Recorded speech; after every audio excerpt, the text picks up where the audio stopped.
Hello and welcome to Two Crime Writers and a Microphone. We're your hosts, Luca Veste. And I'm Steve Cavanagh. And we're here to present a brand new podcast which will bring you the latest news in the book world, interviews with writers, agents, publicists, editors, you name them, we'll have them. Also, each week we'll hear from some of the best book reviewers around who will give us their reads of the week. This week we're joined by Noelle Holten of Crimebookjunkie and Craig Robertson.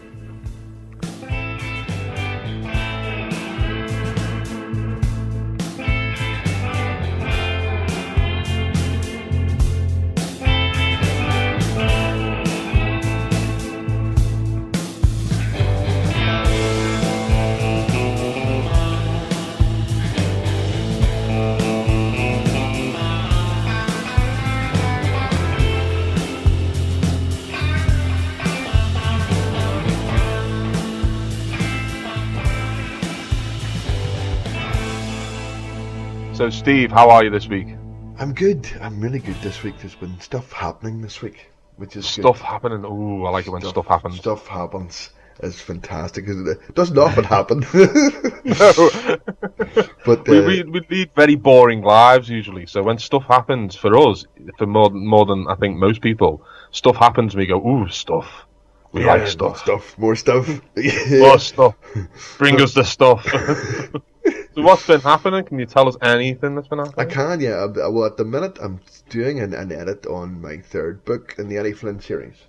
And it was originally titled The Oath. Right. For anyone who doesn't know, I write... for everyone who doesn't know, sure, for the very few who do know, I'm sorry, I'm going to bore you, but I write legal thrillers, so I write about my main series character is a guy called Eddie Flynn. So... the first book was the defense, second book was the plea, and it was going to be the oath. But I just the title fit the book very well, but it wasn't just a great title. So Orion, my UK publishers, were trying to come up with something else, and we had a few things bandied about for a few weeks now, and I'm trying to finish the edits on it so I can get back to the fourth book. So this week we came up with a new title, and I met my new editor. Yeah, we didn't meet face to face, but we emailed and we had a nice chat on the phone. So it's Francesca Pathak. Now I may not be pronouncing it properly. She used to be that's a great way to meet your editor. Yeah, she's lovely. She was at Penguin Random House, and she's come over to Orion, so she's great. So we had discussed The Suspect as a title, which I think is a really good title, but we've gone for The Liar. Ooh, The Liar. The Liar. I like that. You like that? Yeah. It's good. It's quite impactful, and my agent Ewan says it's kind of about a somebody. You know. Yeah, I mean, it sets its stall out quite early. It does, because the plea is a title which works in the book and has double meanings and stuff. The defense is just sort of, hello, this is a legal filler, you like this. So hello. So the liar is, I think, good, because a lot of these books, and we might talk about this later on, but a lot of these books, you know, that have the girl in the title. Yeah. It's about a somebody doing a something. Now, I don't have somebody doing a something, but I have a somebody in the title. I have The Liar. So, and it has kind of double meanings in the book too, so I'm quite happy with The Liar. I mean, I've spent months going over titles over my previous books, and the only one I've ever been allowed to name myself was Then She Was Gone, which does kind of, you know, infer action straight away. It does, that's brilliant. But the rest of them, I've not been allowed to name. I keep coming up with titles, and they just like, yeah, that's thanks very much for that. And then a week later, you get an email saying, "Listen, we've had a great idea. We're going to go with this title instead."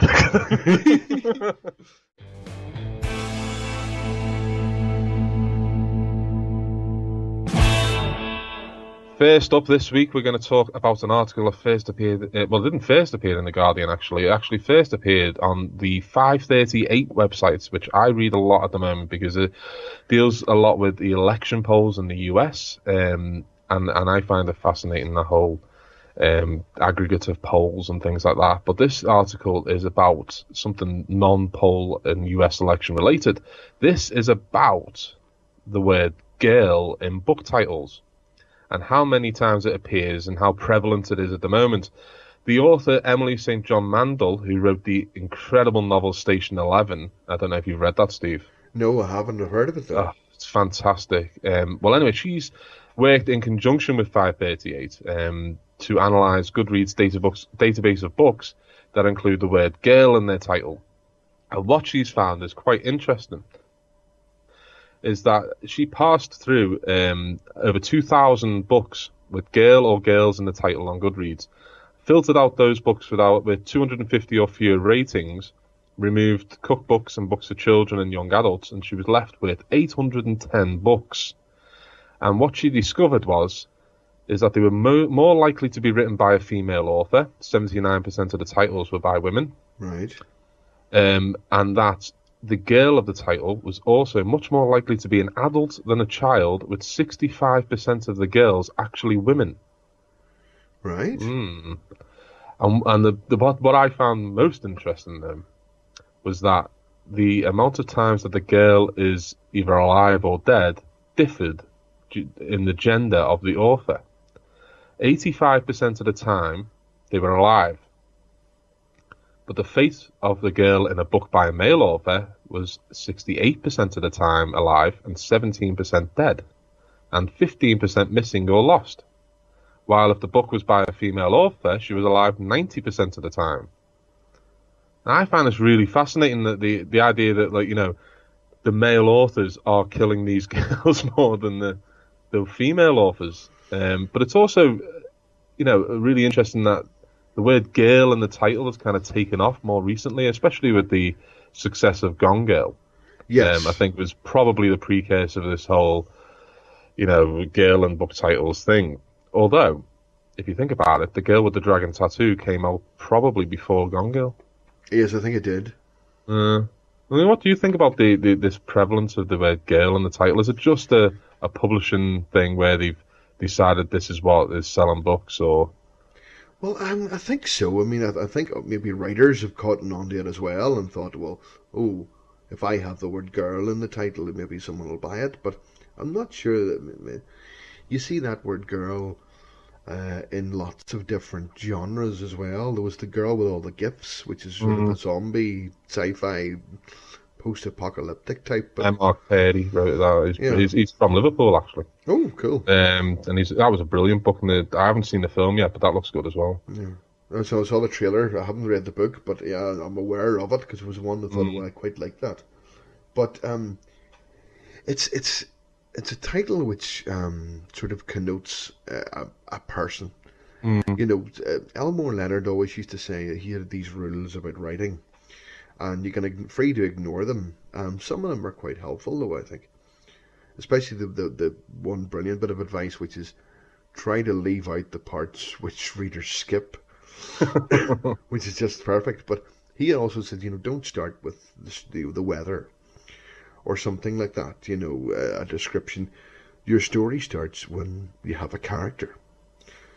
Enter the story and do something. So if you have a character or a hint of a character doing something in your title, surely I think that will entice readers in, because that's the start of a story. The girl on the train, that's the start of a story, isn't it? You know. She was literally on the train. Yeah. So it didn't bury the lead on the train. Well, yeah, but that's the beginning of the story, and there's the girl on the train, and you want to know what happened to her on the train, you know, and it's a bit, I think it's a bit like that. But in terms of this research which she's done, and no harm to her, but I don't think it reveals anything at all, to be honest, because a lot of it was at 810 books that she analysed. Well, I'm gonna go out on a limb here, and I'm gonna say probably about 600 of those books were probably shite.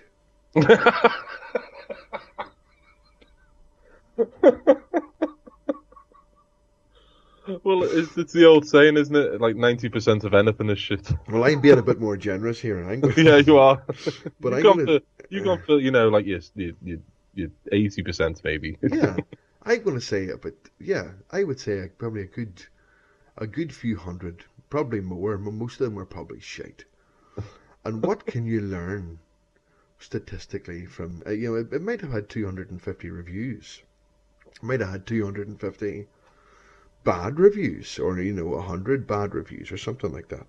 So, in terms of, like, there's one book, sort of, which often gets left out of this conversation. It's a book by Brian McGilloway, Little Girl Lost, which is an absolutely fabulous, fabulous book. And it did extremely well. I think Brian's probably gone on now for, I'm sure he's well over 500,000 copies sold now, that book, probably heading up towards 1 million now. And that book is, it's a little girl who sort of wanders, or is found in this forest in the snow in Northern Ireland, and she doesn't speak, and she is covered in blood, but it's not her blood. And it's a start of one of Brian's new series, the D.I. Lucy Black series. I think that was the start of it, and it is such a fantastic novel. And it's also, the title refers to the little girl in the snow, but it's also, I think, partially applies to Lucy Black herself, who her father is dealing with Alzheimer's, and the book is her balancing this hugely time-pressured investigation and trying to look after her father as well, and all of that, and she is a little bit lost in this milieu, if you like. So when people talk about those books, that's a book which did extremely well, and which is sometimes overlooked in these big conversations about books with that title. But so that's certainly a fabulous book, which if you like, books with the girl in the title. But there's the girl everything. It could be one of those books that you looked at, could have been The Girl Who Cleaned the Windows, or something awful. She didn't say that she's looking at crime novels, though. No, I don't think it said what genre it was or anything. There could have been a lot of, erotica, bad erotica there. Oh, God. There could have been anything in there. Oh. So, I don't know how much you learn about it. I certainly don't think you can say if a man writes a book with the word girl in the title, he's more likely to kill her than a woman. I think that's just stupid. We talked about statistics before, but I'm not sure how much anybody has learned from that. I'm sure this girl is a fantastic author and deserves every success, but I think she's largely wasted her time. Now, that sounds to me like a big procrastination exercise, and she's got the articles published and all, but it sounds like some sort of crazy idea that I would have. I wonder, can I find out something about this, and I'll go and do all, but it doesn't mean anything. I do think though that it's got something that, because it has become the thing, hasn't it? Is like to have the girl, and it's never a girl; it's always a woman. Is that it's just I do find it interesting that we have kind of delineated to this idea that the girl is, we kind of all accept, it's a girl, but it's not really, it's a woman. We're not expecting to read about a teenage girl or a younger. We all know what girl on the train means, is that it means the woman on the train. And it is, it's also like, I've seen a lot is like this idea that, women can be, brought down to what they are, is like, I'm trying to think, the time traveler's wife, or, the kingmaker's daughter, the hangman's daughter, that type of thing. It's these titles that, define women by the men in their lives. Yeah. I don't know if there's a kind of like, there is a bit of a misogynistic kind of feeling to the way we are, just leaving women, leading them down to this girl level rather than women. Women didn't take off. It wasn't Gone Women. It was Gone Girl. And that's because it was, the alliteration worked. Yeah. It has kind of become more prevalent. It has become more prevalent, but I mean, there's Ruth Ware, the woman in Cabin 10. See, that was nice. I like that. Yeah, but I don't think it would have been any different had it been the girl in Cabin 10. To be honest, obviously it's the author's own personal choice, but a lot of the time it's not, though, is it? That's the thing, is that publishers are probably the ones who are naming the books. Yes, but I think if an author kicked up and said, I really don't want that title and I'm not going with that title, the publishers eventually would capitulate.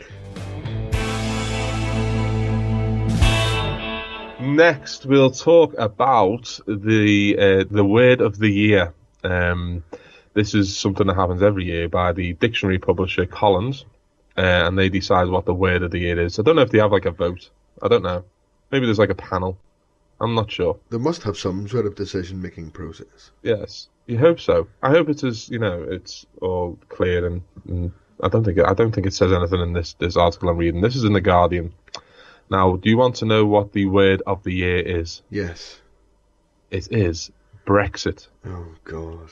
Not breakfast. Not breakfast. Man, not breakfast. Lots Brexit. of people have been mispronouncing it breakfast. The newsreaders and all. There's a guy on I think it's on the BBC News or ITV News, and in the morning I saw it on a programme last week. Who kept calling it breakfast, but far too many times for it to be, like a real mistake. I was like, by the end, I'm going, hang on a minute. This guy is doing this on purpose. You must have had some sort of a psychological block to saying Brexit. Yeah. They must have had, no, they just kept saying breakfast. 48% of the country had the same feeling, to be honest. So some of the other words of the year, with full definitions, I'll give you. Okay. So the next one is dude food. What? Dude food. This is junk food such as hot dogs, burgers, considered particularly appealing to men. But women need hot dogs and burgers too. Yeah, no. Yeah. You should write a letter of complaint. Hang on a minute. Hang on a minute. Dear Collins Dictionary. It is. I've never heard anyone say dude food. Nobody says that. I'm going off with some dude food. No. You know what that could be? That could be somebody has written into them. They say, me and all my mates say dude food. You should have dude food as a word of the year. And they've got all their mates. They email them in going, dude food, dude food, dude food. And they're all over Twitter. Dude food. And they've just made it all up. And it's a total sham on the Collins Dictionary. Because nobody says that. And if you say dude food, are you going to get some dude food? You're just a wanker.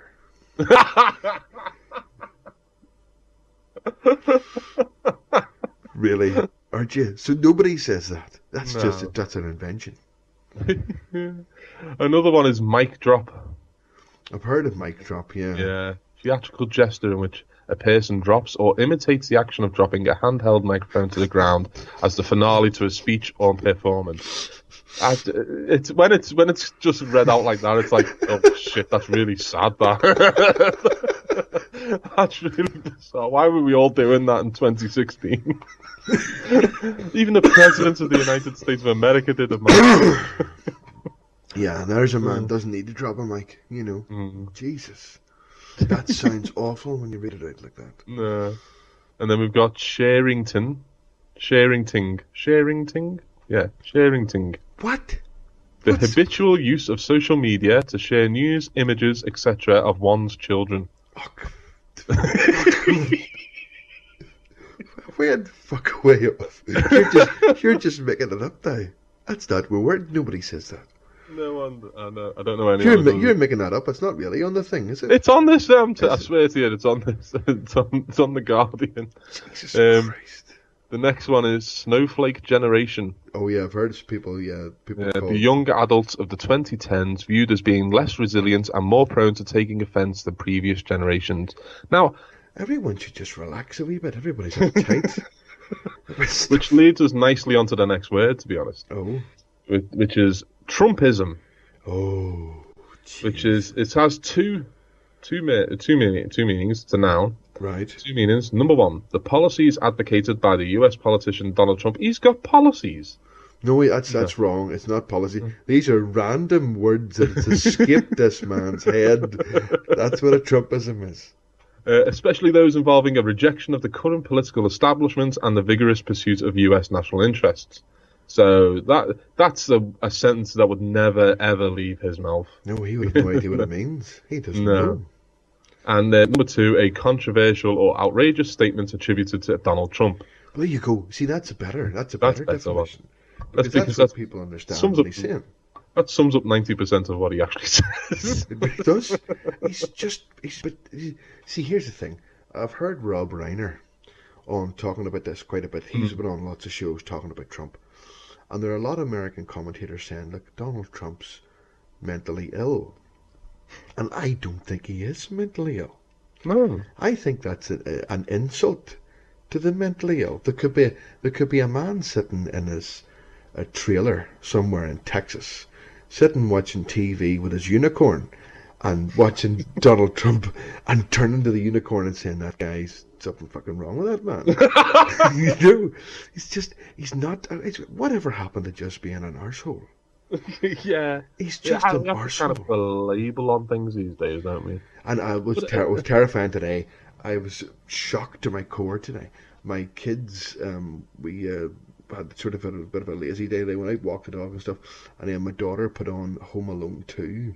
The Christmas movies have just come on Sky, and there's a bit where Macaulay Culkin is going through this lobby in a hotel in New York, and he stops someone and says, do you know where the reception is, or something like that? And it's Donald Trump, and he says, yeah, just there on the left. And then he turns and he walks away. And I just thought, oh my, it was really shocking to me to see him in a kid's movie. Well, I'm surprised that never came up in the debate when Hillary was saying that he was, like, you know, unqualified to be a president. Is that he never said, hang on a minute, I helped Macaulay Culkin find the reception. I'm alone too. Alone too. What have you done for young children? He could be president. Yes. That's just terrifying. It's incredible. It's incredible the way. I love the fact that last week he literally started his speech by saying, "We're nearly there. Stay on point, Donald. Just stay cool." It's like he's parroting what his advisors are saying to him just before he goes out on stage. Where they're like, "Listen, just don't say anything fucking stupid." So what I think that is, you've revealed something very important there. That he must have a mic in his ear, and he just says whatever that little voice says. Yeah. And stay on message. Stay on message. Oh, don't say that loud. Exactly. That's what's happened. That's exactly what's happened. Because he must be ignoring all the other little voices in his head when he's just listening to the one real voice. Don't grab her. Don't grab her. Don't grab her. Don't grab. Don't grab. Don't say that. Don't grab. Leave the baby alone. Stop saying don't. You know, he's just vile, misogynistic, racist, sexist, just a total pig. I have to say, the one good thing which has come out of the election was that Robert De Niro video. Oh. Did you watch it? Yeah. And I loved it. I watched it about 10 times. I loved it. I've loved Alec Baldwin's impression of him. Oh yeah, he's been amazing. That's right. I've seen some of those. They're fantastic. So I'll tell you what, it's been an absolute goldmine of comedy for late night show hosts in America, and I just wonder what it'd be like afterwards if he won. Well, see, that's the thing. Comedians are saying it'll be fantastic. I think it'll be death to thriller writers. Oh, yeah. Because we can't write or think of anything more terrifying than Donald Trump being president of the United States. No. It's like, it's like writing a post-apocalyptic novel after the apocalypse. It ceases to be, oh Christ, what if that happened? Because it's all, oh Christ, it's happening. But I don't. There's so many people, so many angry people who have just been left down year after year, and he speaks to them. They've had no voice, and now they believe that he is their voice. And it doesn't matter what he says. No, they will forgive. They will forgive him because they feel like they've had no voice for this time. I know, but surely they don't want his voice. Maybe they do want his voice. I think. Do you know what? I think if Bernie Sanders had been running against him, we would not even be discussing the idea that he would be president, because Bernie Sanders would have wiped the floor with him. Maybe, yeah. I hope. I mean, I was a Bernie Sanders supporter, and I like Bernie Sanders. But it's incredible that a socialist in America did so well. Because they see it as such a dirty word over there. They do. Because they still had that whole McCarthyism, the business going on not so very long ago, really, in the grand scheme of things. No. So, the final word. Do you want to hear the final word that I've got on my list? Oh, yes, go on ahead. You'll love this. Okay. It's Hygge. Oh, no, really? It's Hygge.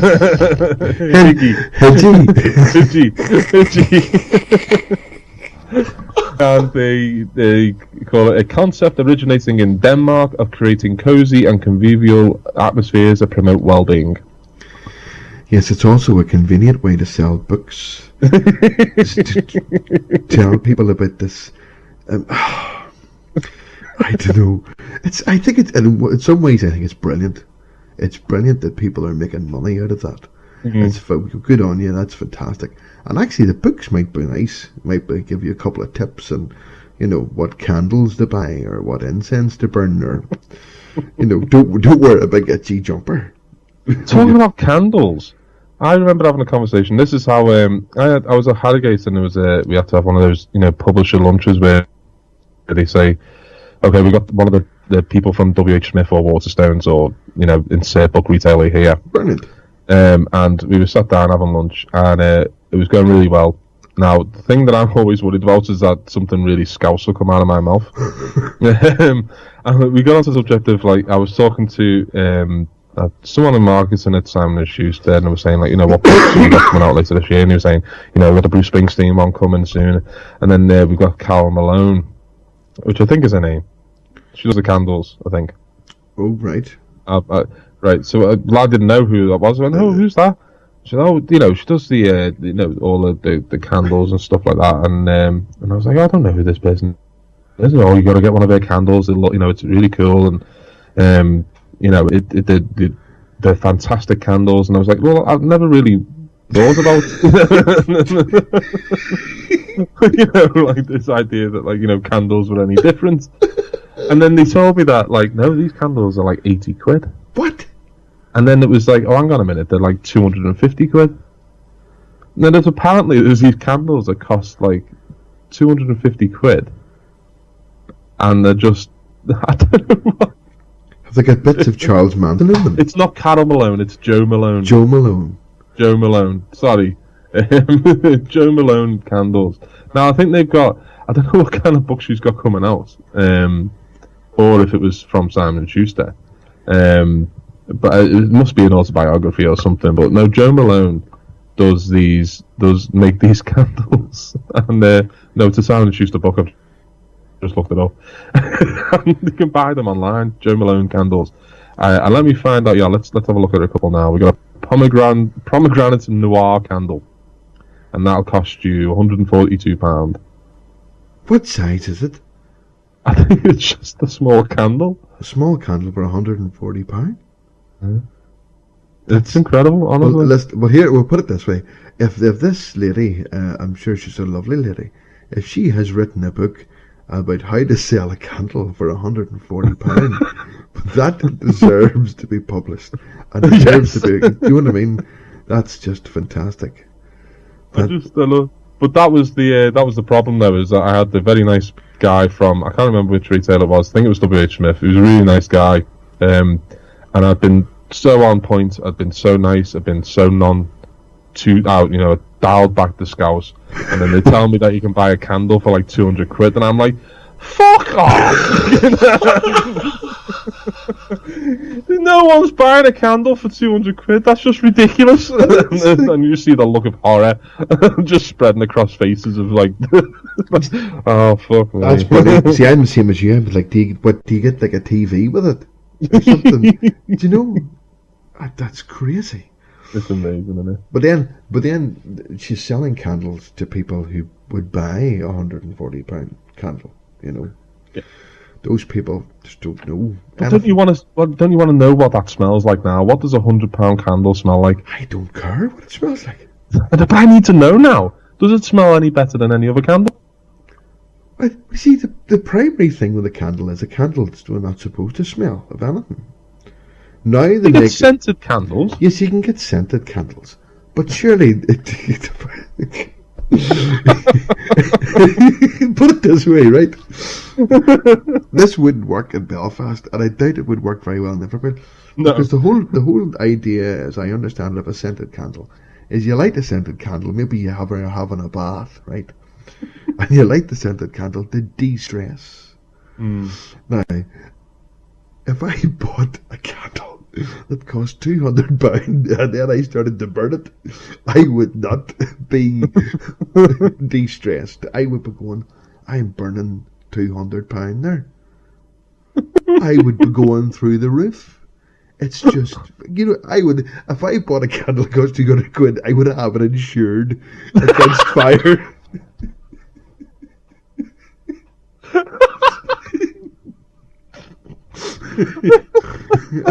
I'd be leaving it to my family and I will. Yeah.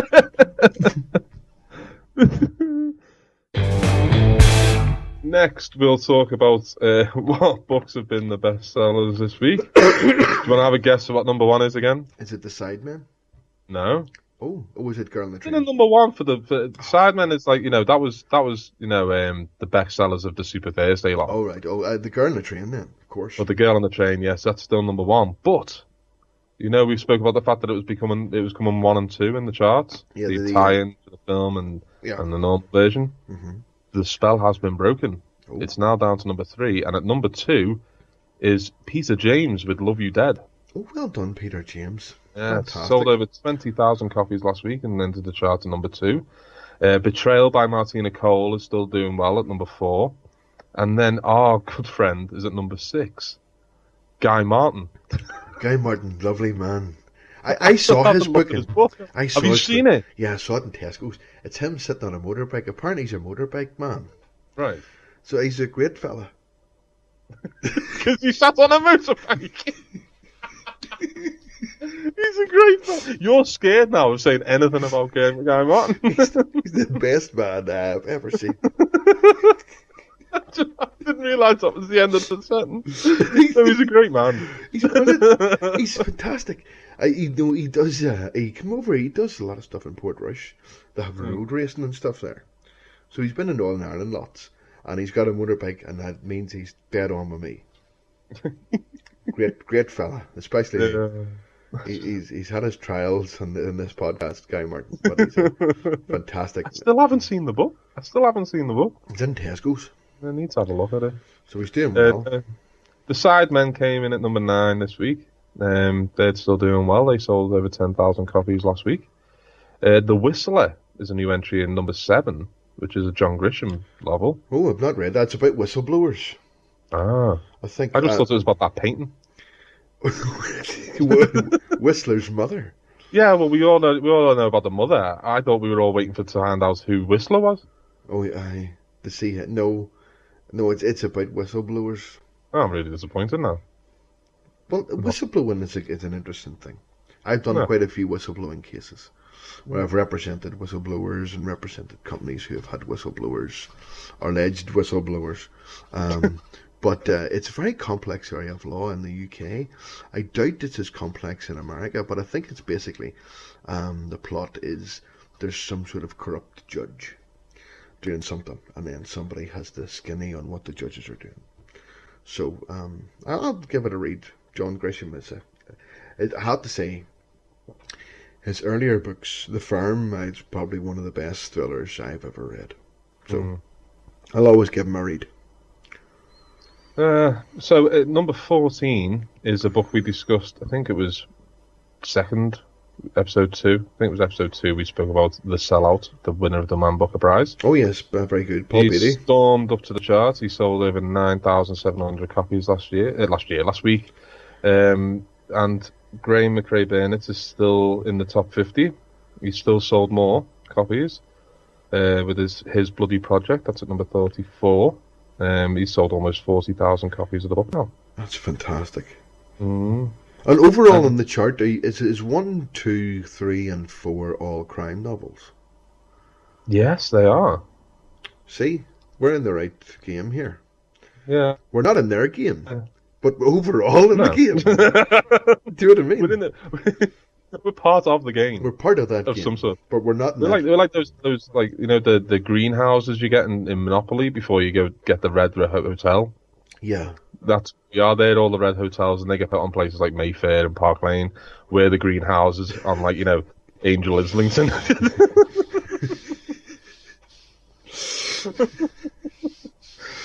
No, a book that you'll be very happy to hear is now in the top 50 and is doing really, really well is The Little Book of Hygge. Oh yes, Hygge. Copies this is sold. This sold over 6,500 last week, but it's now sold over 32,000 copies in total. What? Yeah. What? I just can't get over that. Well, I was going to buy this book now and see what's in it, and I'm going to bring out my own version. It's going to be called Crack. How to have crack. How to have crack and enjoy life. How to have crack and enjoy yourself and just and relax. It'll be an anti-Hygge book. The anti-Hygge book. The anti-Hygge method. How to go out and enjoy yourself and have a pint. And I'll write it and take photographs.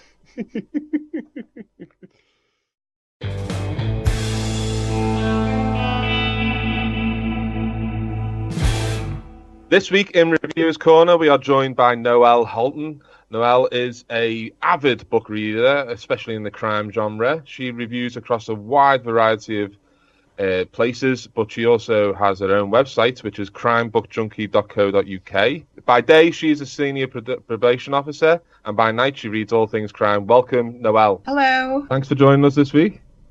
Thanks for having me. Hi, Noelle. Hi, Steve. Hi, thanks for coming on. So what have you got for us this week? I've got, first up, Graham Smith's I Know Your Secret. And Graham's published by Caffeine Nights, a small independent publisher.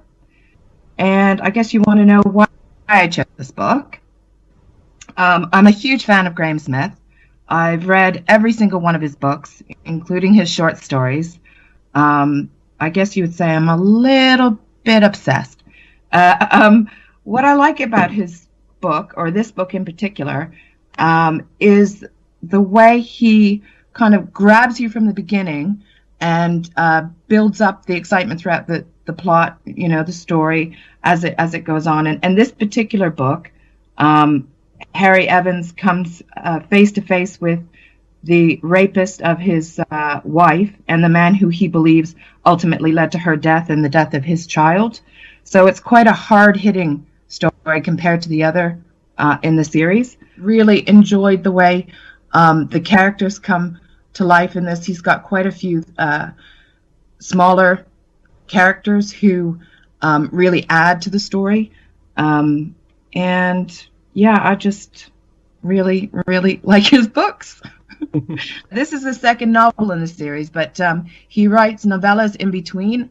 And the great thing about it as well is it's all in sort of real time. So when the novel's finished, it's a couple of days later rather than a couple of months later. Ah. Yeah, and Harry's at the end of his career, so it'll be interesting to see how long this series will last, given that, he's only got a couple of months left. So he's only got a couple of months left in the force itself? Yeah. Oh, that's interesting. That's a very interesting way of doing things. Yeah. It is. Okay, so what have you got for us secondly? Secondly, I have Jeanette Hewitt, and she's known as JM Hewitt, and it's called Exclusion Zone. Now, when I first came across this book, I wasn't sure what to make of it, because it's, the title talks about secrets, what secrets are hiding in Chernobyl. So I wasn't sure whether this was going to be, a murder or sort of a mystery. But holy crap, this book is so twisted. I was totally blown away. There's characters in this book that really make you gag. They're bizarre.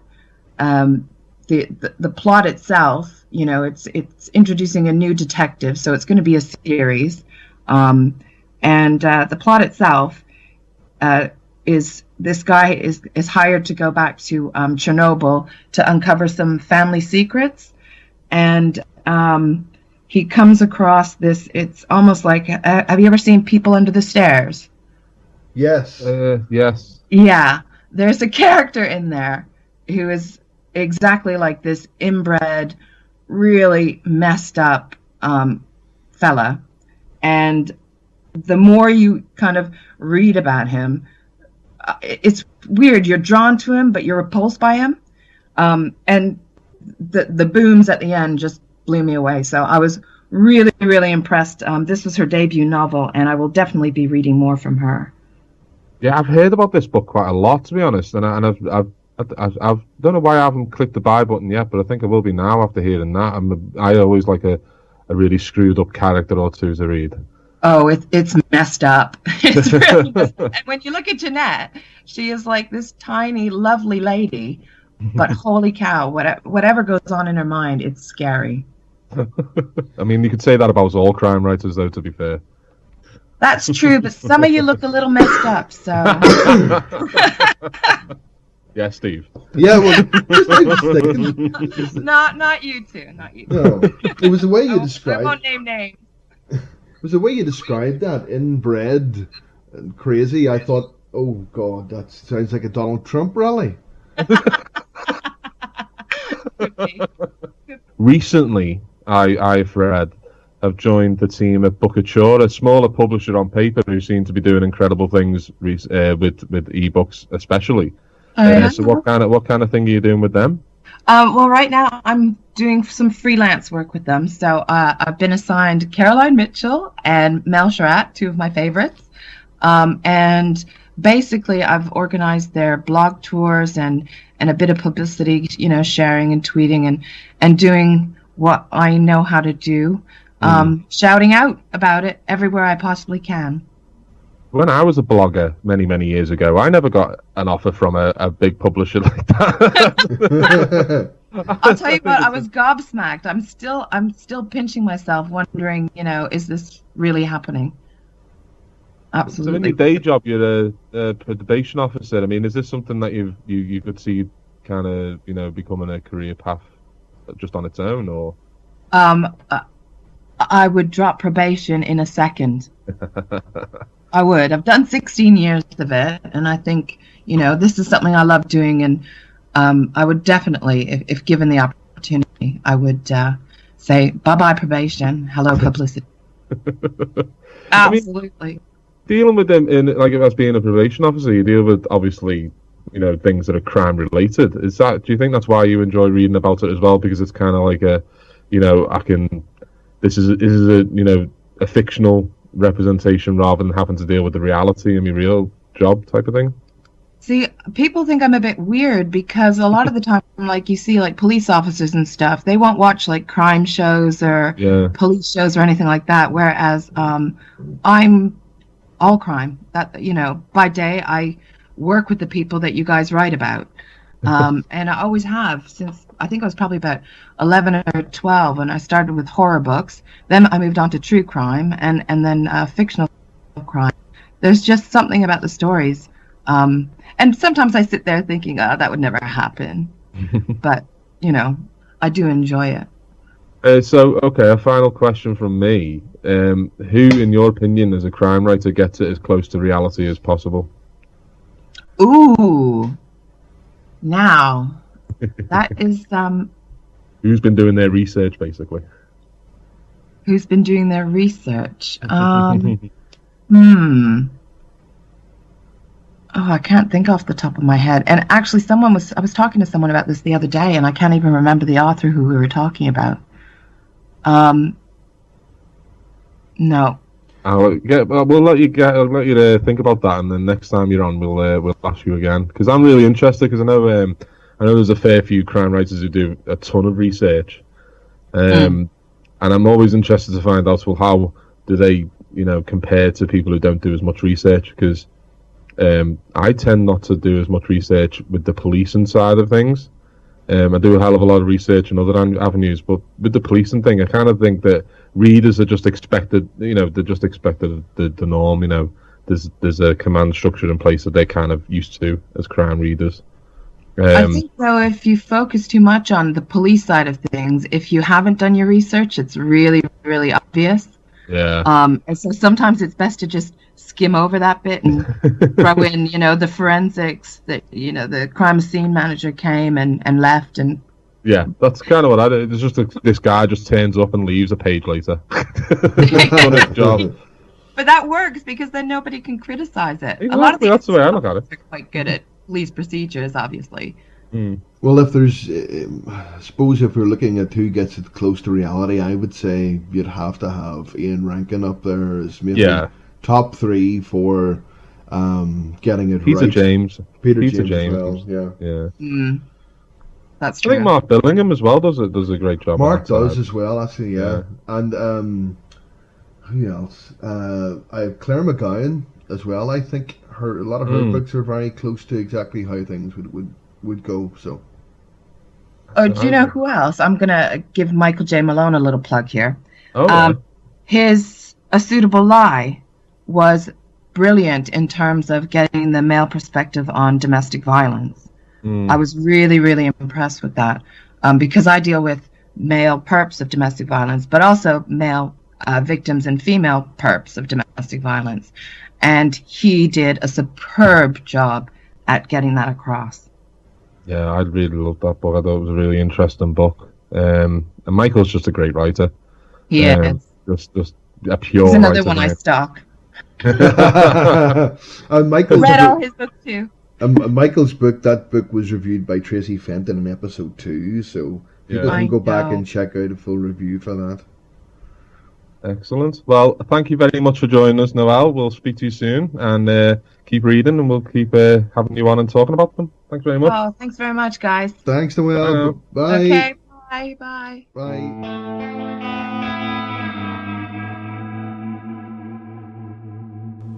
This week we're joined by the Scottish author Craig Robertson. Craig is a former journalist who had a 20-year career with a Scottish Sunday newspaper before becoming a full-time author. He interviewed 3 prime ministers, reported on major stories including 9/11, Dunblane, the Omagh bombing and the disappearing of Madeleine McCann. His gritty crime novels are set on the mean streets of contemporary Glasgow. His first novel, Random, was shortlisted for the 2010 CWA New Blood Dagger, longlisted for the 2011 Crime Novel of the Year, and was also a Sunday Times bestseller. He's gone on to write another 5, well, it's not really 5, but we'll talk about this later, but it's 5 books. All right, shut up. 5 books in the Neri Winter series, also a standalone The Last Refuge, which was set on the Faroe Islands. Welcome, Craig. Guys, how are you? We're very good, thank you very much. Good. So, Craig, the latest book is Murderabalia. So do you want to first explain what Murderabalia is? Murderabalia is a hobby. It's a lovely hobby which people collect items related to serial killers. I mean, they can be one-off murders, but basically murder-related collectibles. So Murderabalia from memorabilia, and everyone's got to have a hobby, haven't they? Well, that's the tagline, isn't it, really? Oh, so it is. I forgot about that. So yeah, everyone has a hobby. Some people collect death. So, yes. I mean, how did you come to hear about this? I was researching another book. I've sort of related storyline, and in the research, as you know, your search history will be like mine, just full of all kinds of crazy stuff. Yeah. And while doing that, I came across an article on Murderabalia, and I think immediately I knew the book I was going to write was suddenly consigned to the dustbin and had another one. And I had to major in on Murderabalia. The psychology of it just fascinated me, and I knew that I wanted to write all about it. Yeah, I mean, that's what I think it's a fascinating subject, is the idea that, I mean, because when I've looked at it, I mean, you went further than I did, and we'll talk about that, I'm sure. But it was it was simple things that I saw that were online and things that you could buy, and it was mainly like paintings from like Charlie Manson and things like that. But there is also like a very hidden element, and you discovered about this on the dark web, isn't it? I think both on the surface web and the stuff that is available elsewhere is absolutely fascinating. As you say, if anyone out there listening wants to buy one of Charlie Manson's paintings, they can do. They are shit, though. I warn you that in advance. John Wayne Gacy, he's a prolific artist as well. He's drawn lots of paintings of himself as a clown. which he used to be, as I'm sure you know. Pogo the Clown was Gacy's alter ego. And so they basically anything they draw or write or sell or wear, people will buy. There's a price on all of it. And it was really what fascinated me was who would want to buy this stuff. I can understand why people want to sell it because they want to make money. But, who wants it in their house? That's what I wanted to know. Sick bollocks, sick arseholes would want all that sort of shit. Surely to Christ. Well, who would want that? Me, I bought some, but only in interest to research, obviously. That's right, but you're just researching. It's like it's not sort of Your Honour. Like imagine me and Tracy sitting down thinking, what will we get Tracy's mum for Christmas? What about a picture from Charles Manson? She might like it. I don't know Tracy's mum, but do you think it's the kind of thing she would look at, or would she say, "Have you got the receipt?" She would, yeah. She would say, "Oh, I wouldn't like that at all. No." Do you get a receipt on the dark web? Yes, you can. Whether they're going to be happy to take it back in a hurry, I don't know. But you get receipt and everything. But caveat emptor and all that. You don't really see that on Watchdog, do you? Though people complaining to Anne Robinson, I bought an AK-47 in the dark web, and it's no good. No, but I presume the dark web has its own version of Anne Robinson.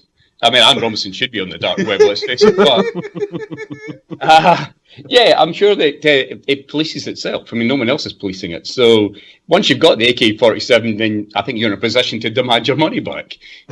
That's true. With menaces. So what did you buy then? What did you buy?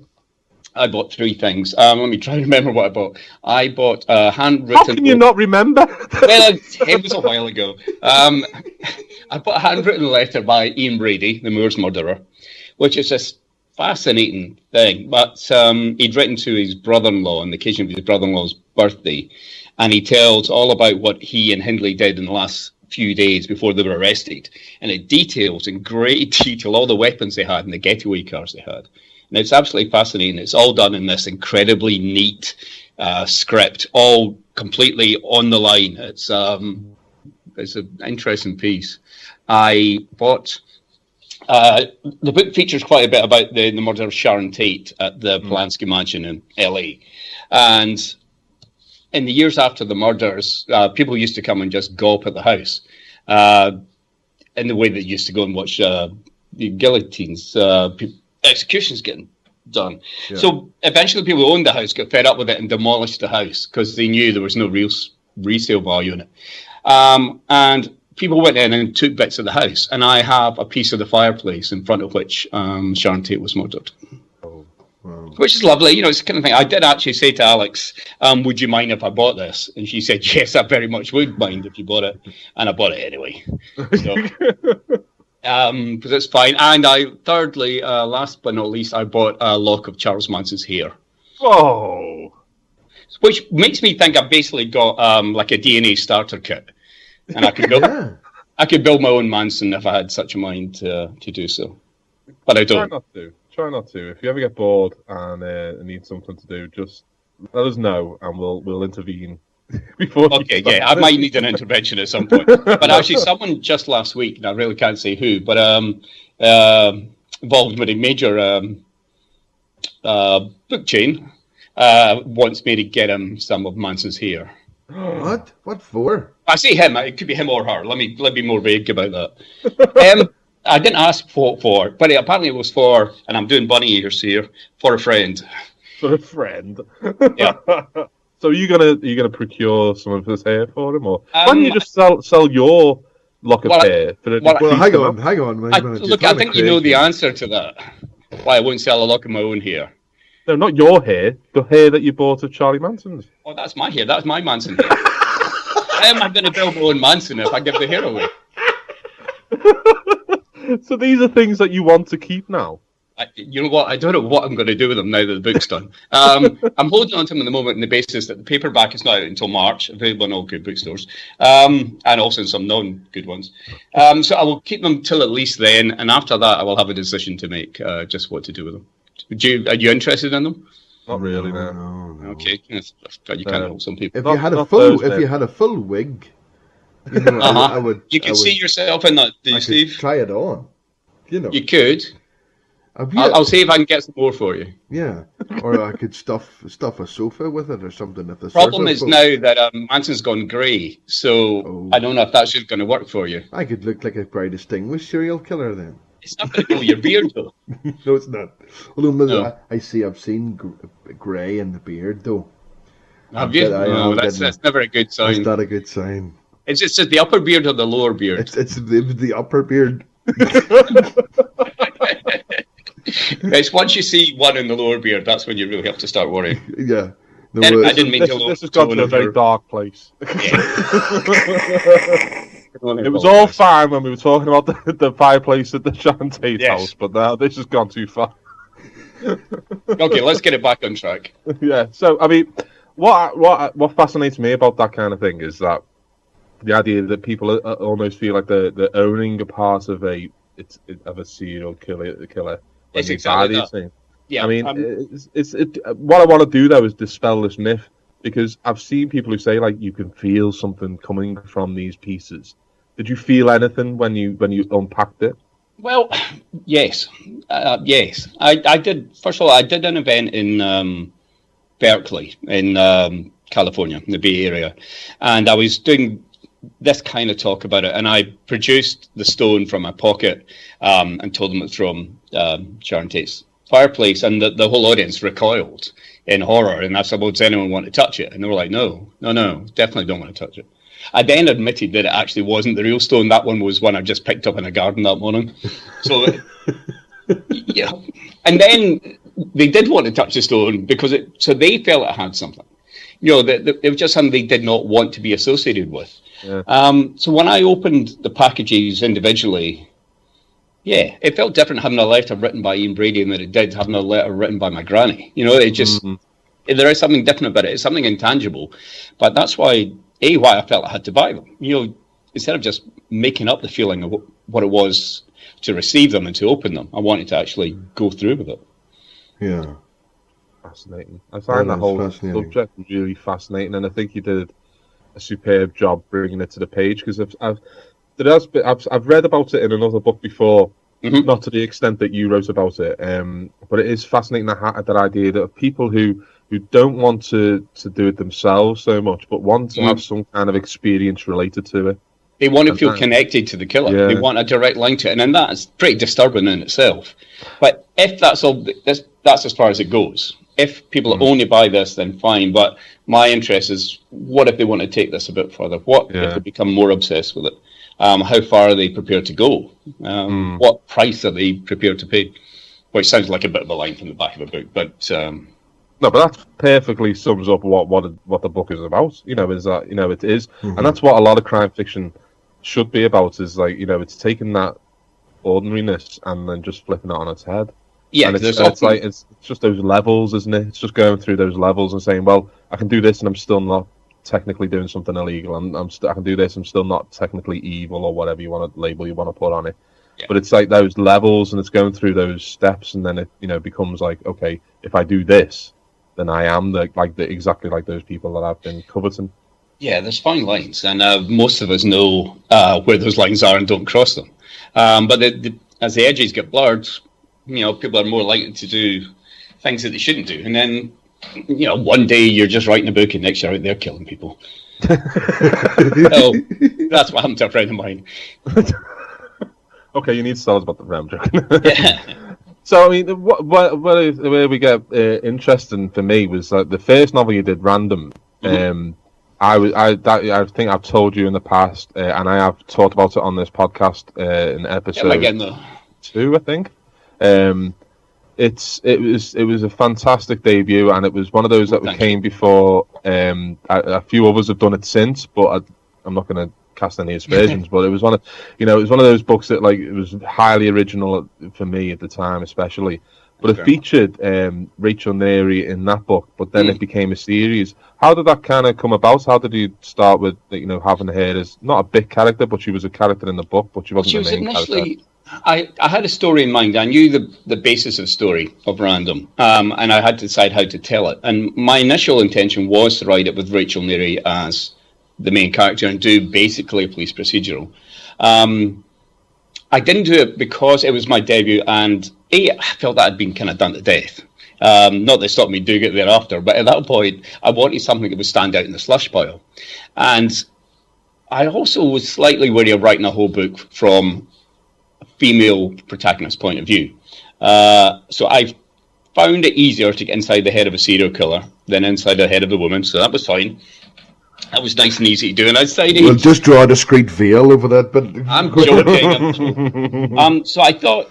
I'm not saying it had never been done at that point, doing it from the killer's point of view, but it had been done very rarely, and I certainly hadn't read it. So I reckoned it was going to give me a better chance to stand out, to be seen by an agent, than to be seen by a publisher. So that practical point of view was one of the reasons I wanted to do it. And I also just knew it would be fun to write from a serial killer's point of view, and to do it first person and get right inside his head was going to be a journey, that I was going to enjoy. And hopefully, at that point, I didn't really think anybody else was going to read the book. You never do when you write your first one. Yeah. So I think it was going to be interesting for me more than anything else. I just think I just thought it was. I mean, it probably has been done before, but I hadn't read it before, and it was the idea that like you're thrown into darkness straight away, and there's no build up. It's like you are inside his head, and it's a very dark place to be. And what I liked about it was that Rachel Neary, as a character within the book, she was a whole character, but she wasn't the focus of it. So when you brought it back in the further books, it was really cool to see that you can actually do that. There was more to see about her. So I mean, but there was also a standalone that I want to talk about. It's The Last Refuge. Okay. Which is set on the Faroe Islands. Yes. Why the Faroe Islands? It was slightly accidental. It was very much accidental. I didn't just stumble over the Faroe Islands. It wasn't far off that. I was going to do another book in the Winter Neary series, which the plot was all sorted, but basically Peter Robertson stole it from me. And I say he stole it from me in that he wrote the same plot about 2 years before I did. So it was really clever stealing. It's the same thing as stealing. That's really stealing. Yeah, it's a fine line. So I was going to set a book set that led to Tallinn in Estonia. And he'd written that book, actually written this, a body's found in the river, and it turns out the victim comes from Tallinn in Estonia. It was exactly what I was going to write. He'd already written it far better than I would ever do. So I had to find somewhere else. And as I basically stuck a pin around Europe and looked for somewhere different, I came across the Faroe Islands. It wasn't going to suit the Winter Neary book. So I decided I wanted to do, or in fact, I felt I had to do a standalone. So that's basically how it came about. I just thought it was just a really interesting place to set a crime novel. I mean, there's been a fair few new ones I've read recently, in different places, and of course we had the whole Scandi noir thing that came about. The Faroe Islands was somewhere that I hadn't really considered as being a good setting, but The Last Refuge, I tell you what, it didn't half get the feel of of otherness really on the page, didn't it? I mean, it was really interesting to see, and it was also, I know you hate anything kind of the ghostly or anything like that within books, but supernatural is kind of a bad word for you, but it was very much like there's something going on here, and there is something really above be that. real world. I chaired Doug Johnson's launch of his new book last week, and it's set in Orkney. And it's kind of similar in that Doug is very pragmatic like me and wouldn't really buy into any of the supernatural or the spiritual stuff.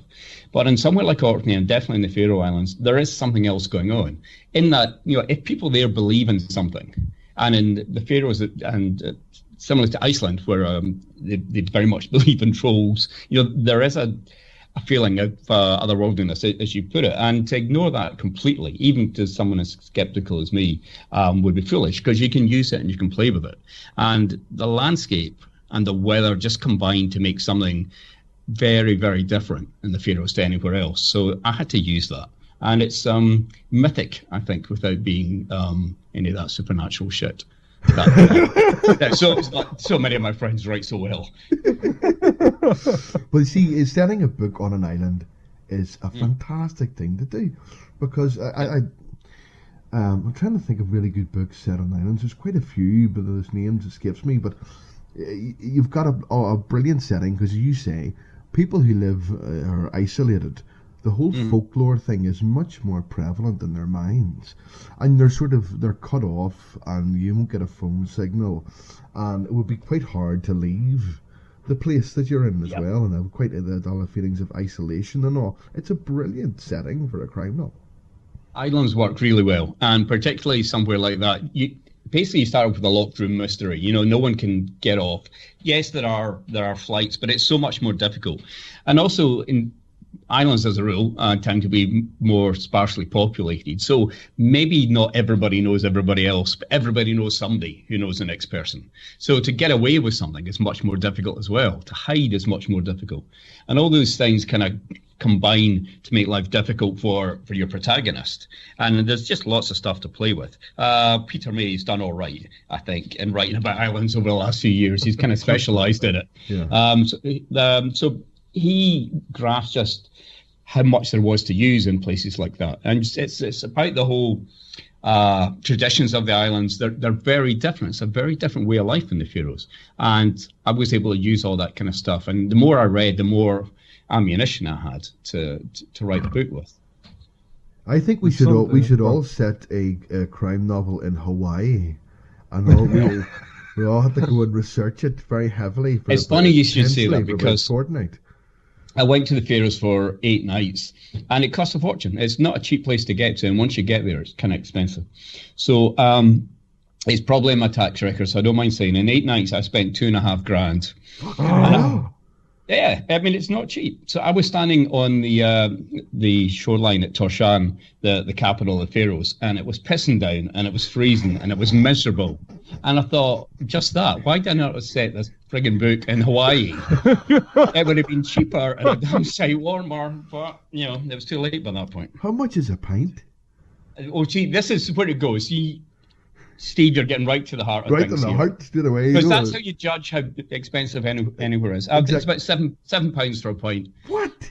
Yeah, that's just in a normal, really cheap bar. But they do their own beer, and it's pretty good. For a while. Tell you what. Need to be at that price. Because that's my frame of reference. But the good thing is, it was tax deductible. Yeah. It was research. Well, exactly. You need to know how much that pint is. A lot of research. So another thing that I'm interested in, aside from the books, is the fact that you have kind of managed to, I don't know how you managed to do this, but you became a judge for a black pudding competition. Well, now I'm a massive fan of black pudding. Oh, me too. I'm not sure how this happened, so I need to know how one becomes a judge in a black pudding competition. You know what? I'm not entirely sure how it happened either. Over the last, I don't know, 6 years, I guess, I was a judge at the Scottish Haggis Championships. I was a judge at the Scottish Steak Pie Championships. Just 3 weeks ago, I was the judge, or one of the 3 judges, at the World Porridge Making Championships. Oh, I saw photos, you and Lynn Anderson eating porridge. That's right. Well, she had the easy job. She just compared the thing. She had to interview all the contestants. I had to eat somewhere over 30 different bowls of porridge. And really, I was like Goldilocks for most of it. It was just like, no. It was a tough job, I tell you. It sounds it. It really was. World Black Pudding Championships take place in Mortagne Perche in Normandy. And I've been twice, and the second occasion I was asked to judge. But there are like dozens of judges at that one. Maybe a couple of dozen. So it was weird. You must be on some sort of a list somewhere. I'm pretty sure I'm on lots of lists, actually. But, so I don't know where's next. But if there's anyone listening who wants me to judge their World Culinary Championship, just let me know. Beer tasting. Well, I'm up for that, of course. Yeah, we see there should be some sort of a beer tasting competition, and you need to transfer from the black pudding and the porridge onto the beer tasting one. I certainly need to get off the porridge. I mean, no disrespect to everyone who entered the porridge championships, but I'm never eating porridge again. I'm just like, no, that's enough. It's quite filling, porridge. It's incredibly filling. It was so filling that I almost didn't have any room for beer after. It was that troubling. But I've travelled far and wide eating black pudding. that was my other hobby, it seems, rather than Murderabalia. So it's just an excuse to go places and meet people, I think. I mean, you've had a very varied career, I think. I mean, because if you go back to when you were a journalist, as I said in the introduction, you've interviewed like 3 prime ministers, and you've reported on huge stories. Being a journalist, how did it affect you becoming a writer? First of all, it's a great apprenticeship for it. So you're writing every day, or you're writing most days. I was writing every day I had to write. And so you're honing your craft all the time. So I had 20 years before my first book. I started my first book, maybe I'd been working as a journalist for 15 years at that point. So you know, just obvious stuff. You learn how to meet deadlines. Never miss a deadline, or someone's going to break your arm. You learn how not to waste words because you only have a certain limited space. You learn how to do research. You learn how to start well, because if you don't have a good intro, then no one's going to read on beyond that. So all that stuff stood me in good stead. But other things you kind of have to forget a little bit. There's no room for adjectives in journalism, really. But you kind of need them now and again when you're writing books. So there's some stuff you have to forget and go on. But basically, it was all good training for it. But I'm much happier, I think, now writing books and writing newspaper stories. But it was all great fun at the time. Cool. Who was your favourite prime minister that you met? I'm not really sure I liked any of them. But I think I met 4 and interviewed 3 of them. I interviewed Margaret Thatcher, John Major and Gordon Brown, and I met Tony Blair twice but didn't interview him. It was just kind of handshake, and he pretended he knew who I was when he didn't know. Probably Gordon Brown of the 3, actually. I remember speaking to him on a Friday night, and he was grumpy as... He was very grumpy. But once he calmed down a bit, he was absolutely fine. Actually, John Major was a good laugh, surprisingly. Yeah, I've heard he's a really good sense of humour. He actually was. No, I take that back. Man. Yeah. He actually was. I mean, I'm not going to vote for him, but he probably was. I take that back. Not Gordon Brown. I changed my mind. John Major. That's good. That's interesting. Did he still have them big glasses on when you interviewed him? He did. Yes, because that's the glasses he wore when he was Prime Minister. Those were his prime ministerial glasses. They were. He was fine. He laughed a lot. In fact, he laughed enough. It's a very long story, but I did an interview with him that on a tape recording, and all that's on the tape recording was him laughing, and not a word of the actual interview with him. But anyway, I don't want to talk about that because it keeps me awake at night. Yeah, we do. Now, also in your biography, it says that you beat Oprah Winfrey to a major scoop. What was the major scoop? I interviewed a family whose son died on the first jet that went into the Twin Towers. And Oprah, part of the reason that, obviously it was a huge story and so many people involved, but the person involved, his wife had told him the day before that she was going to give birth to their second child, or rather told him that she was pregnant the day before. So with that in mind, Oprah Winfrey's team, and indeed most of the American media, were very keen to interview the widow and the family, and they turned them all down, and they gave the interview to me instead, which I didn't know that Oprah Winfrey had tried to get the story, or the rest of the American media tried, or I might have been a bit daunted by that and not gone ahead. But I went kind of around the houses a bit and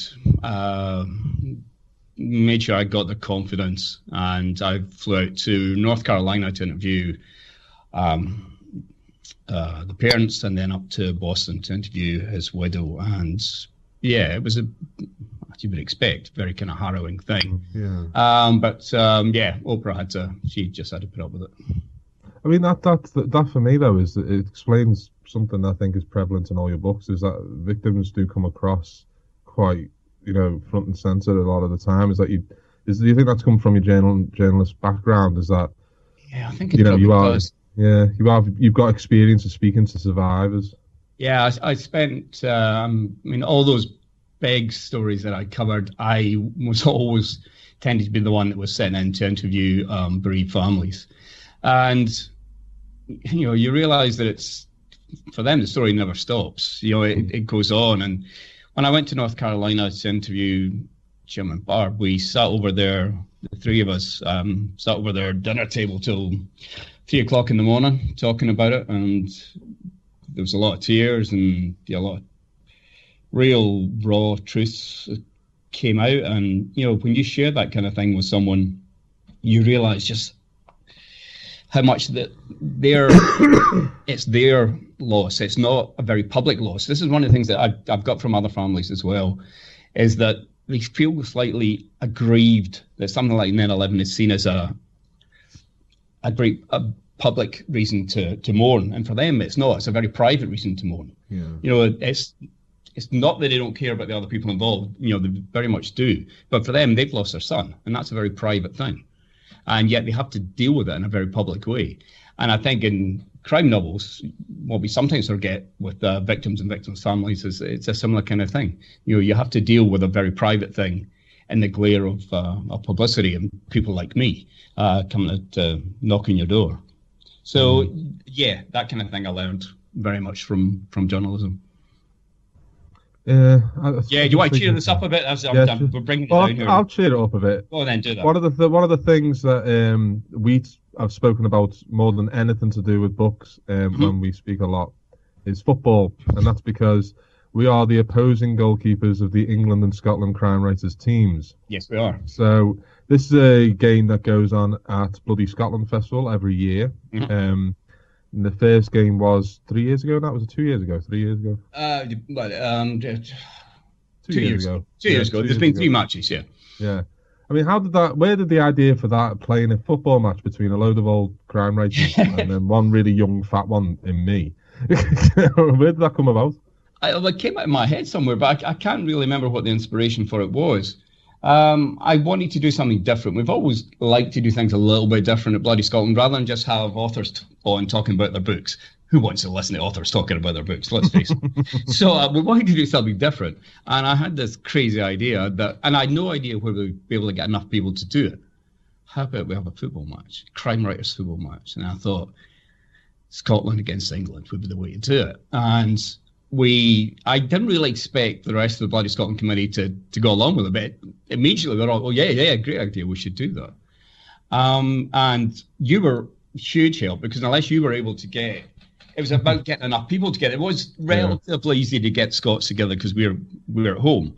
Although I had to do a bit of arm twisting to get the likes of Ian Rankin to play. Ian was like, no, I'm not going to be fit. And then he was like, well, I'll maybe play for 5 minutes. And then you couldn't drag him off the pitch. But yeah, we managed to get enough people to do it. And it's amazing because we now get crowds. People, yes. I think we get like a couple of hundred people. It's not Wembley Stadium, it's not that kind of crowd level, but it's probably the biggest crowd I've ever played in front of in my life. It's just crazy, isn't it? It's crazy. And we get a lot of publicity about as well. And, first 2 years, this year's event, I'm not really sure we want to talk about that one quite so much, but... Oh, I do. Well, let's go through the years. Let's do that. So the first year, you tell them what happened. 2014, it was a tight game for the first 3-4 minutes, and then it wasn't really tight at all after that. I was in goals, as we know, for Scotland. We won 13. And you know how in TV they do brackets after a big number? We can't really do that on a podcast, I guess. So if everybody can just imagine brackets, 13, and England got 1. So which was like 12 less than we got. And also, I didn't let in the goal because I went outfield for the last 5-10 minutes, and Danny Stewart let a goal in Egypt. 13-1. So that's football dealt with. So what else do you want to talk about? Well, no. Let's go what happened the next year after that. Now, the first year we had Mark Billingham captaining the England team. The second year we had Simon Koenig, and Mark Billingham wasn't there. But we kind of had a couple of new players that year, didn't we? And I think that helped a lot. We had Colberry, and I think he helped massively. I think it probably did, but I think we fell victim to complacency. I think that was the problem in year 2. We thought we just had to turn up and we would win. But the biggest problem in year 2, I think, I mean, taking nothing away from Cole, who did help a lot, was that the Scotland goalkeeper made 2 absolute howlers, or else we would have won that one quite easily again. Well, it ended 5-5. 5-5. And we didn't do penalties. We let it just end as a draw. Well, yeah, but obviously, I'm not sure anyone had any energy left. No, that would have gone, to be honest. Yeah, I think we were all kind of done by that point. So that was an honourable draw, and we should really just have left it at that, really. No, but we didn't, did we? No, we didn't. And this year, Mark Billingham returned as captain. And do you want me to say what happened, or are you happy? No. I'm quite happy to do it. So we turned up, we basically had the same team each year, and the England crime writers had first year and second year team was kind of much the same. And this year they decided that having crime writers in the team just wasn't going to do. So they pulled in a bunch of people who were not crime writers and then managed to win. Oh, yeah, because we had Frank Lampard and Stephen Gerrard all turned up. You know? You had the Frank Lampard of music in Michael Ashton King, and you had the Stephen Gerrard and Tim Weaver. Yeah, so you won. Okay, so you managed to win. No one's interested in football. It was a very close game, though. It was a close game. It was closer than the 7-1 scoreline would suggest, yes. But that means, as you know, that we are still 6 goals ahead on cumulative thing. Oh, on aggregate. Aggregate, that's the technical word, Steve, thank you. Yes. It is an incredible thing to be a part of, though, isn't it? It's an amazing thing. There's a real kind of collegiate thing as well. I mean, we take it very seriously. I'm quite happy to kick lumps out of each other on the pitch. But of course, we go to the bar after and have a few beers, quite a few beers. And there's a whole build up to this as well. And it's a fun thing. But I don't see any need to do it again, though. You don't want to avenge the loss? Well, we will avenge the loss, believe me. We have plans. You'll have to get some ringers in.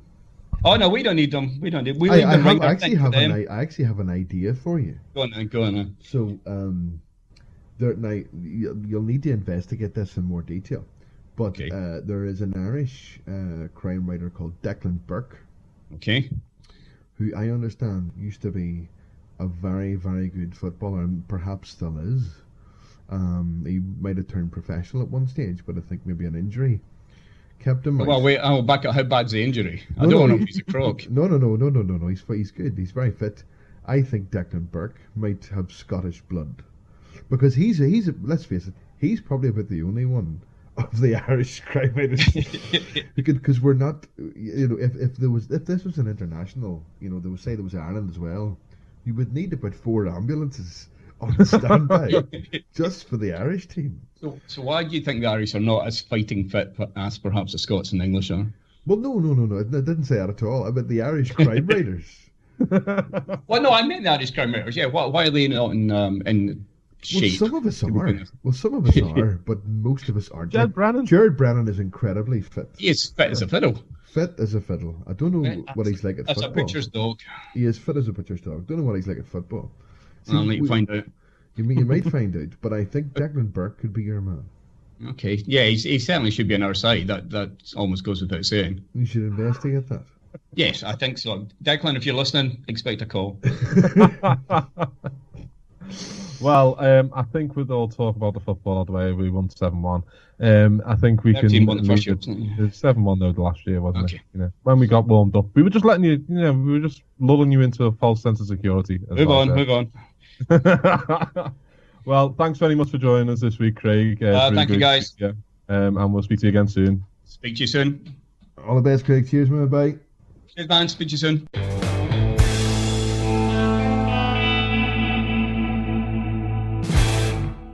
That just about does it for this week on Two Crime Writers and a Microphone. Just before we go, we're going to talk about a couple of things that we've either been reading or watching so we can kind of, let you know what you should be partaking in.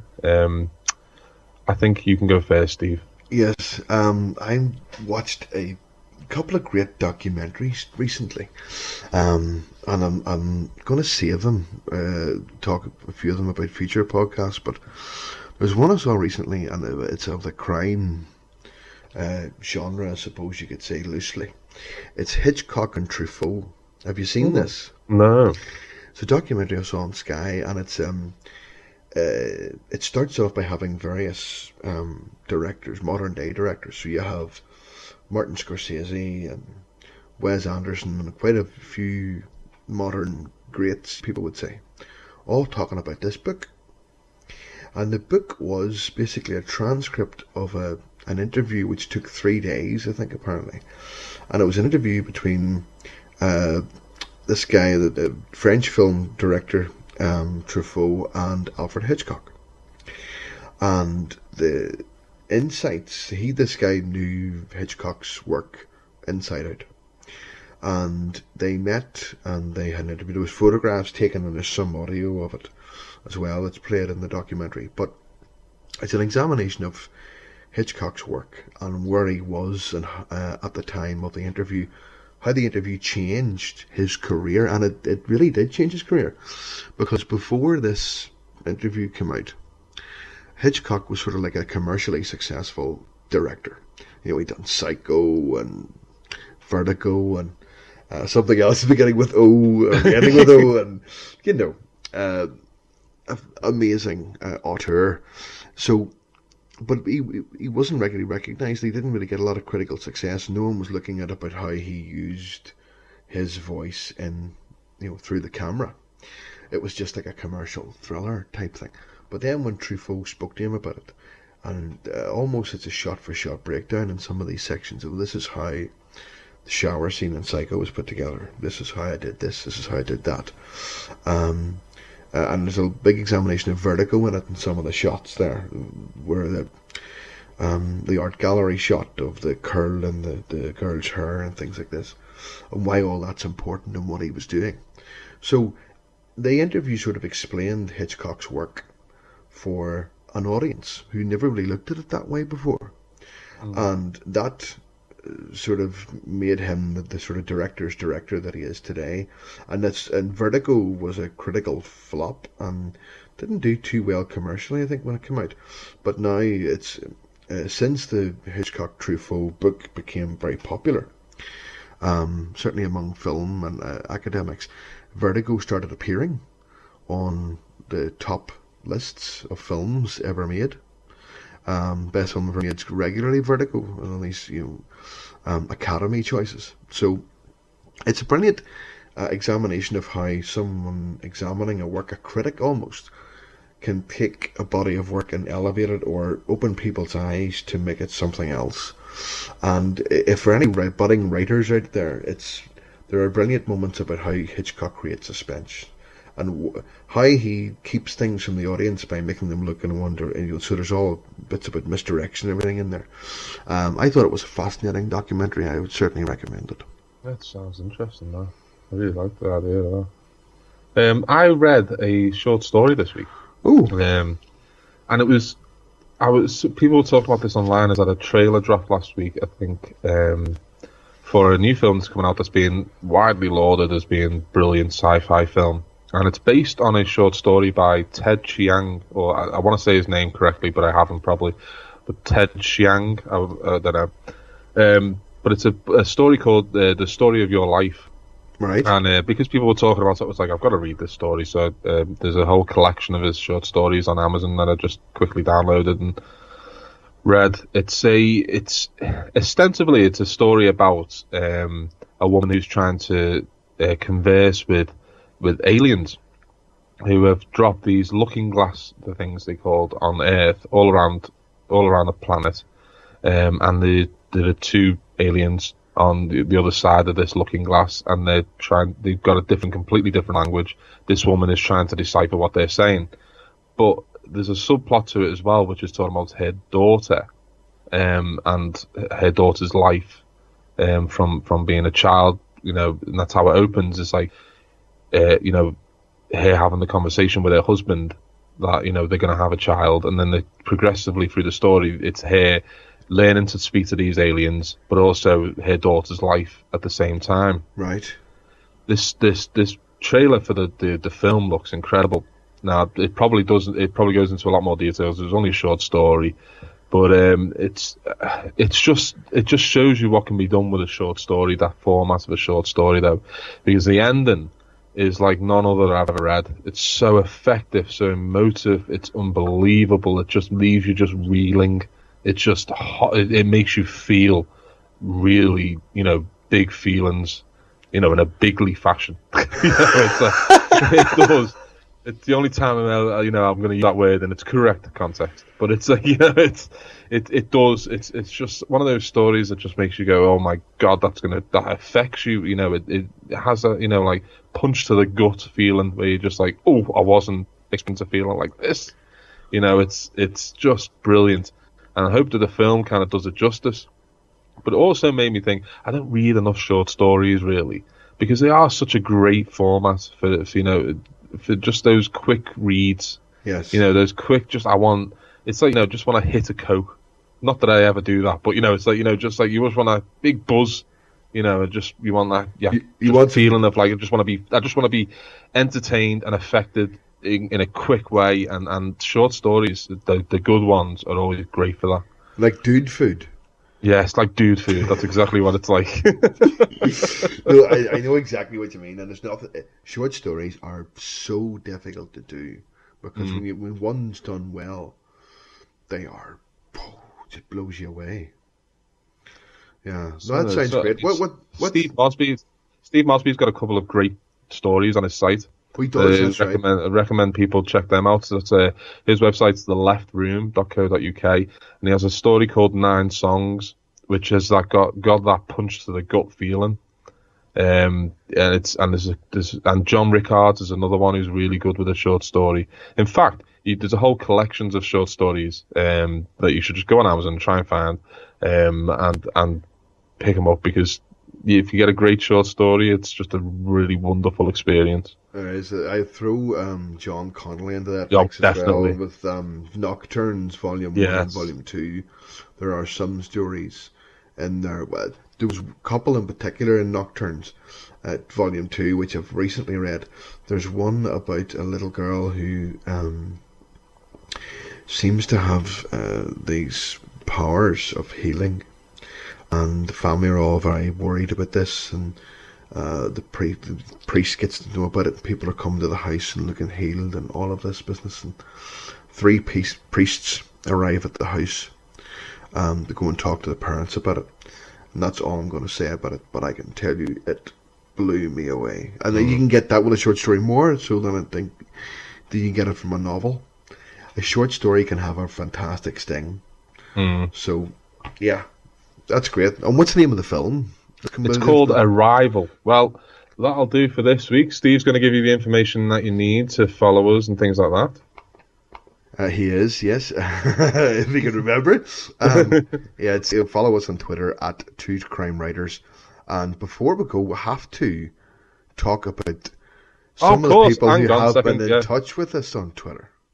I have it here. We've had some Inspector Mallard titles, possible titles for books. Now, we weren't expecting people to actually send us short stories, so I'm not that disappointed that we've only got the title so far. But I'm quite glad we don't really about short stories. Yeah, imagine. Although I haven't checked our email box for a couple of days. No, so we've had a couple of people who got involved in the Inspector Mallard, the whole saga, and have come up with some brilliant titles. Julia Wilde-Smith has come up with 4 book titles, and she actually calls it Inspector Mallard's Quack Catalogue. Oh, yes. And they are Inspector Mallard Ruffles Some Feathers. I like that one. Inspector Mallard on a Wing and a Prayer. That's good, I like that. Inspector Mallard Takes a Gander. My favourite, though, from Julia, is Inspector Mallard Left for Bread. Yes, that's brilliant. Isn't that superb? That's but it makes me want to write these stories now. Which is just ridiculous. I've got a book that's due in like a month and a half, and I'm thinking like, yeah, but if I did just write Inspector Mallard, it would be much more fun. It would be more fun. It would be more fun, but it's not going to pay the mortgage, dude. No. We've got a couple of more from Duncan McMaster, and he's got Inspector Mallard Quacks the Case. He's also got Slaughter Off a Duck's Back, where he investigates a mass murder. That's really good. and Mallard quacks up, where Mallard is obviously, sent to a psychiatric ward for his own good. He's got a particularly tough case, looking into the murder of the distinguished hamster. He's now, hit the bottle too hard and has to be taken away in a straitjacket. I think someone's going to take us away.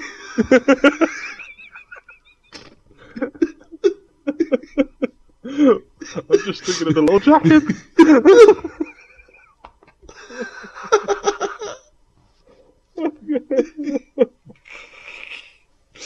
Just leave breadcrumbs, he'll come to you. Yeah, so please keep sending us in Inspector Mallard titles, and if you want to write any fan fiction, that's fine. I really, really want to read some. Look at me. I don't know if I'll read it or not. I have to say it. Look at me. I know. I have more time than you do. He does. But no, that's it's okay. Get us at Two Crime Writers. Our email address is twocrimewriters and a microphone, spelt as it sounds, at gmail.com, and we're on Facebook at Two Crime Writers and a Microphone. And get in touch and tell us if you like the podcast, and tell us that you've loved the podcast and you're going to give it a fantastic review on iTunes, and you're going to tell all your friends about the podcast, and you're going to get t-shirts printed about how you love this podcast and all that stuff. And if you must, then send us a story about a duck. But if you really must, I'm worried about the duck business. We two grown men spend more time talking about ducks than really it's healthy. But we love it. Yes. Well, we'll see you next week. Yes. Bye from me, Luca Veste. And it's goodbye from me. I just forgot your fucking name. It's Steve Cavanagh, and I might be back next week. I don't know yet, but we'll see. Bye. Bye. Folks.